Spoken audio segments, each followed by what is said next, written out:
bánh nhẹ xưa chờ vô bánh nhẹ chả nó một chế những cái mùa có té xưa chỉ mà được tao lười xe nhỏ là phổ to nè đồng tê còn nhẹ nhẹ ở đây là hai giờ thì dù ý lên dù tôi chỉ cần tới dùng cho cho lo té ô tô đâu dùng nhẹ thì dù chỉ là đi luôn môi luôn ở giờ dù tôi chỉ muốn là lo té theo nó này nó chỉ chơi được đâu chỉ là tiền này nó à chỉ được đâu xem ba cho lo chỉ để cho cái cần tới như thế giờ họ lo chấp lời chuyện chính chấp lời cho cái ô này nó muốn nó cho cái đó dù tiền này nó cho cái nó từ hậu cái chi cái đâu xem ba niệm ba gì là ta đi mua xài tàu tụi nó gâu từ chỉ nhau thì vừa là lúc tàu là cho lúc tàu dù rong thì dù ít tu không nhiều cả ít tu phải rong nhá là còn như này thì chỉ cho chỉ muốn cho xe nhỏ là bỏ thì mới lúc nhanh rong thêm mới tu nhá là dù lúc lợi gọi là tên lầu trở lại nó tỏ lại cho xe luôn thì nó tỏ cá này à dù chỉ mua con niệm người chỉ mua lúc nhanh cho nó tê thì cho lầu nó tỏ là lời xài tên mình tú mình nhỏ nhá tỏ cá cho người đi chạy bây giờ rong giờ là cô xây vấn đề thế là chỉ một cái chế xe đồ dùng á còn một tối tuần nó bên nhỏ có cỡ ta có tôi có chuyện tôi không đài hết chị hầu đấy họ rồi anh chiều thì người ta chỉ cho xin này hầu mình cho xin này chiều rồi phần đó chứ có chỉ to đến bọt có cái tí rồi nhiều thì hỏi cán bía nó không nè rồi tôi muốn nhiều nó đeo họ có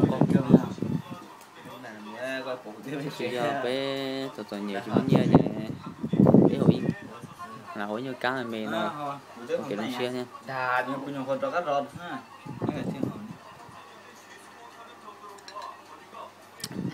đưa tàu hải rồi tôi cứ đem một chế mà nó chỉ làm thằng tôi không có thể giúp con nhớ nó đi từ bỏ nó nhớ nó còn mấy nó cuốn đây còn rồi cứ theo thì tao đón đây cho giúp con nhớ đây cho đi từ nhớ nó họ chỉ tao thả đó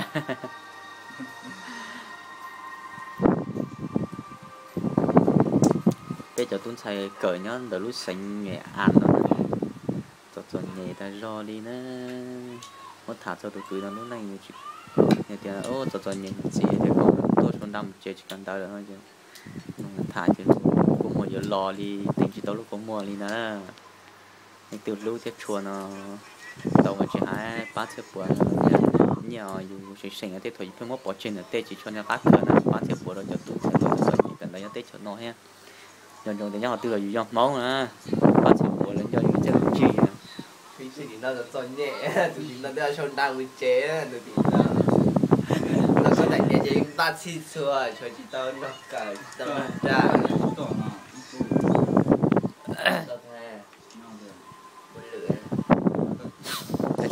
vậy cho anh thứ thằng nè tôi nhớ lại là tôi nó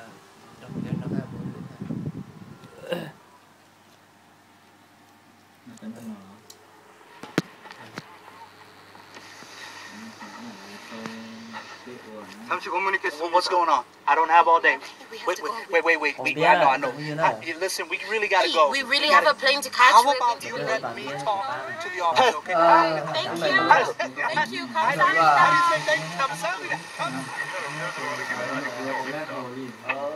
lá họ lo họ bị che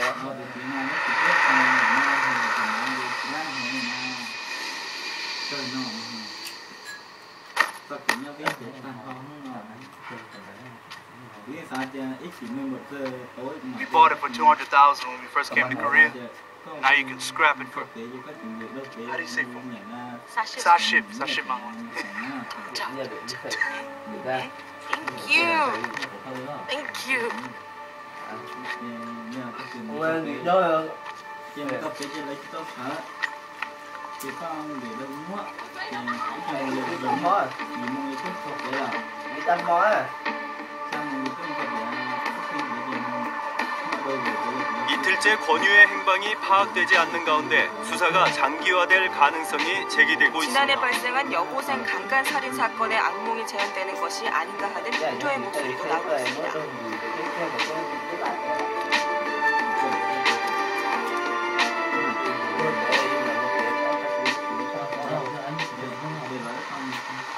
내가 깜빡하고 그림을 놔두고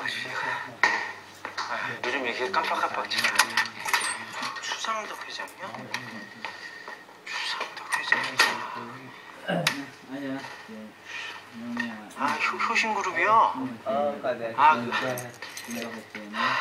내일 사건 현장 가서 제가 확인해보고 전화 드린다고. nhục khoa cha dân nhục khoa tôi cần tới tới tuần này thì nói để cho sơn đam một chế của ô đà số chính chế với chính chế của chính chế đây còn nhiều đó gì cố gắng phải 이쪽에는 뭐 이런 밖에 이렇게 좀 보여서 ít nhất ít kỳ là vậy như này ạ mà bên đi mà như ý chồng đó này cả tôi đi ra tôi ít tuần sơ có họ nó có tuổi thì tao cười có hạt nào họ có cần tới sẽ hả? Cũng cần đấy, có lấy tuần á, cứ ót là thực chí nhá. Em đấy. Tiền họ cần chính trị để ta phá gì ót tuần. 예전에 우리 엄마랑 같이 면회 왔을 때 있잖아요. 제 알리바이 입증할 수 있는 자료 갖고 있는 사람 알리바이.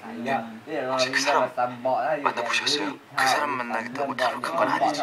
그 사람이 누군지는 잘 모르겠는데 꼭 만나야 될 것 같아가지고. 소송 준비하던 엄마가 갑자기 자살을 했다는 게 이상하잖아요. 내가 그 사람 꼭 만나서 허위되고 했어. 어린애들이 장난으로. 어머님도 그것 때문에 많이 힘들어하셨어. 자네 볼 면목이 없다고 그러시면서 며칠 내내 울기만 하시더니 결국엔 그런 상태고. 어머님 유품이야. Thôi không biết thì cái này à, thằng ta dùng một chiếc tay một sấy mà sấy nấu đó thì này là dùng bếp ga theo là 내가 신고했어. 자네 요즘 내가 어떻게든 더 알아볼 테니까 그냥 자수해. 응?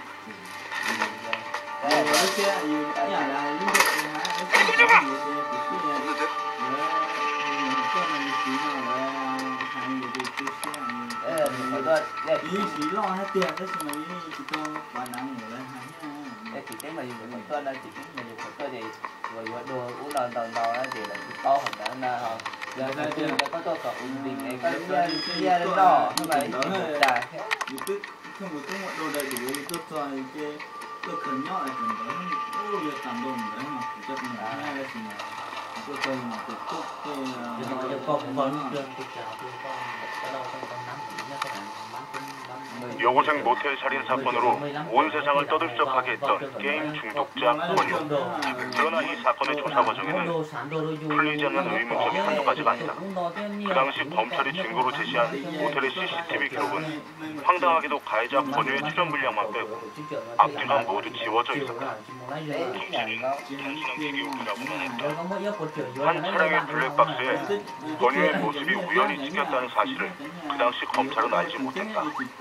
주인은 정의로운 마음에 범인 검거에 도움이 되길 바란다며 이 영상을 언론사에 제보하기 이른다. 그런데 무슨 이유에서인지 그 영상은 불방 처리됐고 방송국 서버에서 영원히 잠들 뻔했다.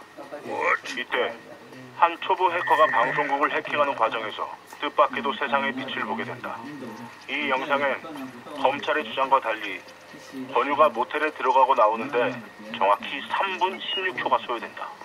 이 짧은 시간 동안 두 번의 성행위와 칼로 피해자를 31차례 찌르고 사체를 욕실로 옮겨 완벽하게 증거를 은폐한다는 게 과연 가능할까?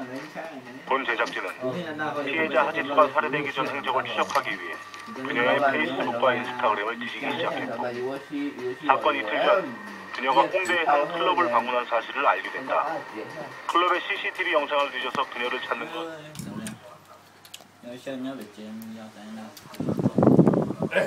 chúng tôi nào tôi nổi chứ với của thầy giờ rồi cho tôi nào tôi nổi chỗ tôi rồi đồng bóng không nhớ chỉ một cái nhớ xe chứ cái chuyện chưa chứ mà tuần này một đối thủ đi sáng rồi à